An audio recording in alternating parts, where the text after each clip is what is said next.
दूसरी एक बात हमें और समझनी चाहिए, वो ये समझनी चाहिए कि ये यूरोप और अमेरिका के जो देश हैं हथियारों का उत्पादन करते हैं, उसके अलावा दवाएं भी बनाते हैं, रासायनिक खाद भी बनाते हैं, टूथपेस्ट टूथ पाउडर भी बनाते हैं, कपड़े भी बनाते हैं, जूते चप्पल भी बनाते हैं, खेल कूद के खिलौने भी बनाते हैं, ये चीजें भी बनाते हैं। और युद्ध के अलावा जो कुछ वो बनाते हैं उसका खपत करने की गुंजाइश उनके देश में बहुत कम है।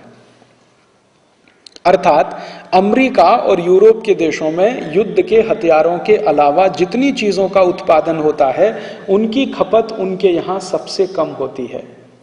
कारण क्या है? यूरोप और अमेरिका की आबादी बहुत कम है। यूरोप की कुल आबादी अगर आप गिनना शुरू करें तो गिनिए, फ्रांस की आबादी 6.5 करोड़, ब्रिटेन की आबादी 6.5 करोड़ के आसपास, जर्मनी की आबादी लगभग 5 करोड़, 5.25 करोड़, स्वीडन की आबादी 1 करोड़ के आसपास, स्विट्जरलैंड की आबादी 1 करोड़ से कम, डेनमार्क, नॉर्वे, फिनलैंड, तीनों की आबादी 1 करोड़ से कम। ये सभी देशों की कुल आबादी बहुत कम है। यूरोप के सब देशों को एक साथ इकट्ठा कर दो तो भारत के एक प्रदेश से छोटे हैं, उत्तर प्रदेश। हमारे अकेले उत्तर प्रदेश की आबादी 18 करोड़, 18 कोटि। तो इन देशों की आबादी बहुत कम है। आबादी कम होने से कंजम्पशन कम है, उत्पादन तो बहुत है लेकिन उपभोग उसका उतना नहीं है। और अमेरिका की आबादी अगर आप कुल मिला के देखो तो 27 करोड़। तो 27 करोड़ अमेरिका की आबादी और यूरोप के देशों की कुल आबादी अगर ये जोड़ दिया जाए तो ये दुनिया का कुल मिला के ज्यादा से ज्यादा बैठेगा तो 40-50 करोड़ के आसपास का एरिया है। इससे ज्यादा यहाँ लोग नहीं रहते। तो इनके यहाँ लोग तो बहुत कम रहते हैं और दुनिया में इस समय अगर कुल मिला के देखा जाए तो 650 करोड़ लोग रहते हैं। 650 करोड़ में से मात्र 50 करोड़ लोग यूरोप और अमेरिका में रहते हैं।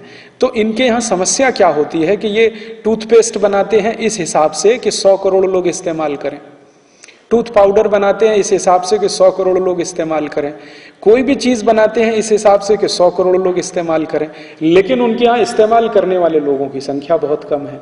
तो इनके यहाँ होता यह है कि उत्पादन तो बहुत हो जाता है, खपत उसकी होती नहीं है। और इन्होंने एक ऐसा आर्थिक सिद्धांत अपनाया हुआ है जिसमें यह कहा जाता है कि उत्पादन बढ़ाते जाओ, बढ़ाते जाओ, बढ़ाते जाओ, बढ़ाते जाओ, बढ़ाते जाओ। अरे खपत होती नहीं है तो उत्पादन बढ़ाने से फायदा क्या? तो कहते हैं कि खपत बढ़ाने के लिए दूसरे देशों में माल अपना बेचते जाओ, बेचते जाओ, बेचते जाओ।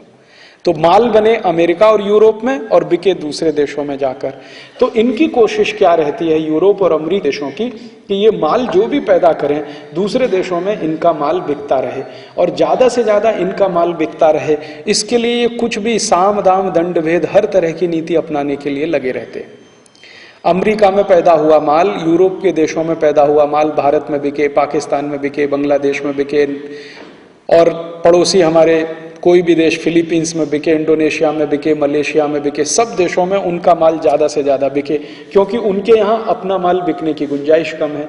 तो इस कोशिश में ये लगे रहते हैं। अब जब कोई देश अपने अतिरिक्त माल को, जिसको सरप्लस कहते हैं, सरप्लस प्रोडक्ट्स को दूसरे देश में जबरदस्ती बेचने की कोशिश करेगा तो झगड़ा होना स्वाभाविक है। तो यूरोप और अमेरिका के देश जब जबरदस्ती अपना माल दूसरे देशों में ले जाकर बेचने की कोशिश करते रहे हैं तो आपस में झगड़े होते रहे हैं। इन झगड़ों का निपटारा करने के लिए गेट नाम की एक संस्था बनी 1948 में, journal agreement on trade and tariff. झगड़े क्या है?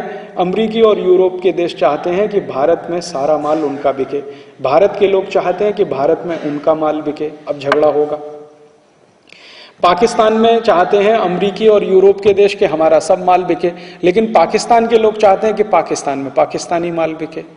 इंडोनेशिया में चाहते हैं अमेरिकी और यूरोपियन देश के हमारा सबसे ज्यादा माल बिके, लेकिन इंडोनेशिया के लोग चाहते हैं कि हमारे देश में हमारा माल बिके।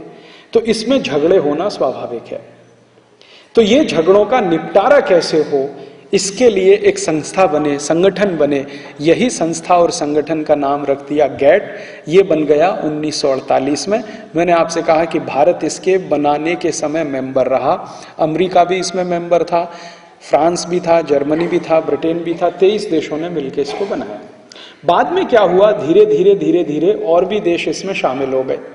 बाद में कुछ 35 देश आए, 4-5 साल के बाद और 10-12 देश आए। ऐसे करते करते करते करते आज इसमें 126 देश शामिल हैं। दुनिया में देशों की संख्या है 204 और उसमें से 126 शामिल हैं गैट नाम के संस्था के अंदर या समझौते के अंदर। ये सभी देशों ने आपस में मिलकर एक नियम बनाया कि जब भी अतिरिक्त सरप्लस प्रोडक्ट को दूसरे देश में बेचने पर कोई भी झगड़ा होगा, टैक्स का झगड़ा हो या क्वांटिटी का झगड़ा हो, रिस्ट्रिक्शन का झगड़ा हो, कोई भी झगड़ा हो, इनका निपटारा करने के लिए हम आपस में बैठकर गैट में बात करेंगे, नियम कायदे कानून उसके हिसाब से बनाएंगे।